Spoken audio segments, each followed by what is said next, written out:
নামাজে আমরা যা বলি তার অর্থ জানলে নামাজে অন্য চিন্তা মাথায় আসবে না।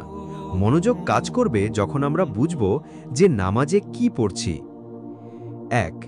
নামাজে দাঁড়িয়েই প্রথমে আমরা বলি আল্লাহু আকবার, অর্থ আল্লাহ মহান। ২। তারপর পড়ি সানা। সানায় আমরা আল্লাহর প্রশংসা করি, নিজের জন্য দোয়া করি।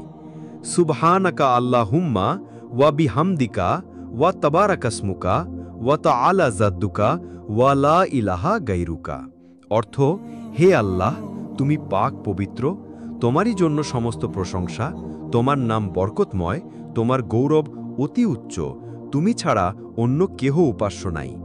৩। তারপর আমরা শয়তানের প্রতারণা থেকে আশ্রয় চাই এবং বলি আউযু বিল্লাহি মিনাশ শাইতানির রাজিম, অর্থ বিতাড়িত শয়তান থেকে আল্লাহর নিকট আশ্রয় প্রার্থনা করছি। ৪। আল্লাহর পবিত্র নাম দিয়ে, আল্লাহর দয়া করুণার গুণ দিয়ে নামাজ এগিয়ে নিয়ে যাই এবং বলি বিসমিল্লাহির রহমানির রহিম, অর্থ পরম করুণাময় অসীম দয়ালু আল্লাহর নামে আরম্ভ করছি। ৫। এরপর আমরা সূরা ফাতিহা দিয়ে নামাজ শুরু করি। ২ রাকাত, ৩ রাকাত বা ৪ রাকাত ফরজ বা সুন্নতের নিয়ম অনুযায়ী নামাজ পড়ি। ৬। আমরা রুকুতে আল্লাহর উদ্দেশ্যে শরীর অর্ধেক ঝুঁকিয়ে দিয়ে, মাথা নুইয়ে দিয়ে আল্লাহর প্রশংসা করি এবং ক্ষমা চাই। ৩ বা ৫ বার ৭ বার বলি সুবহানা রাব্বিয়াল আজিম বা সুবহানা রাব্বিয়াল আজিম ওয়া বিহামদিহি, অর্থ আমার মহান রবের পবিত্রতা ও প্রশংসা বর্ণনা করছি। ৭।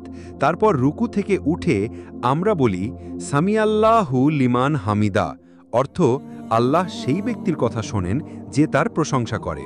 তারপর পরপরই আমরা আবার আল্লাহর প্রশংসা করে বলি আল্লাহুম্মা রব্বানা ওয়ালাকাল হামদ, অর্থ হে আল্লাহ, যাবতীয় প্রশংসা কেবল তোমারই। ৮। তারপর আমরা সমস্ত শরীর নুইয়ে দিয়ে, মাথাকে মাটিতে লুটিয়ে দিয়ে আল্লাহর নিকট সিজদা দেই।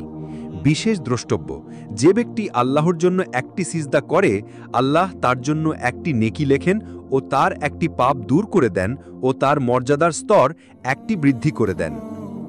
৩ বা ৫ বার ৭ বার সুবহান রব্বিয়াল আলা, অর্থ আমার মহান রবের পবিত্রতা বর্ণনা করছি। ২ সিজদার মাঝখানে আমরা বলি আল্লাহুম্মা গফিরলি ওয়ার হামনি ওয়া হাদিনি ওয়া আফিনি ওয়ারজুকনি, অর্থ হে আল্লাহ, তুমি আমায় মাফ করো, আমাকে রহম করো, আমাকে হেদায়েত দান করো, আমাকে শান্তি দান করো এবং আমাকে রিজিক দাও। এভাবে নামাজ শেষে মধ্য ২ রাকাত ৪ রাকাত ভিত্তিতে বৈঠক আর শেষ বৈঠকে তাশাহুদে আল্লাহর প্রশংসা করি। রসূল সাল্লাল্লাহু আলাইহি ওয়াসাল্লামের প্রতি দুরূদ পেশ